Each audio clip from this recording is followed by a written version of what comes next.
Guys അത് കണ്ടോ guys, നമ്മുടെ നാട്ടിൽ ഇതിനൊക്കെ എന്നാ റേറ്റ് ആണെന്നൊന്നും എനിക്കറിയത്തില്ല, പക്ഷെ ഇവിടെ ഈ സാധനമൊക്കെ അടിപൊളിയാണ്. കണ്ടില്ലേ ഡിനോസർ, നാട്ടിലെ ഞങ്ങളുടെ ഒരു കൂട്ടുകാരനെ പോലെ ഉണ്ട് ഇത്.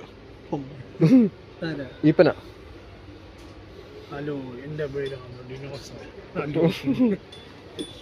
ഇത് കൊള്ളാം ഗൈസ്. ഇവനൊക്കെ ഉറക്കം തൂങ്ങിയിരിക്കുകയാണ് ഗൈസ്. എഴുന്നേക്കടാ.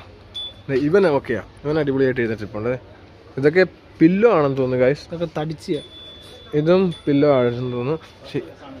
കൂട്ടത്തിൽ ഏറ്റവും ക്യൂട്ടി കിക്കി. ഇത് കൊള്ളാം. ഇത് മറ്റേ സാധനം. നിങ്ങൾക്ക് ഇതിന്റെ പേരുണ്ടെങ്കിൽ നിങ്ങളൊന്ന് കമന്റ് ചെയ്യണം കേട്ടോ. അല്ലല്ല, ഇതിന് വേറൊരു പേരാ. അല്ലല്ല, ഇത് വേറൊരു പേരാ സാധനത്തിന്. എന്താണ് സാധനം? നീ എന്നെ കാണിക്കുന്നേ? ഇത് കൊള്ളാം ഗൈസ്, പിള്ളേർക്കൊക്കെ സെറ്റാ.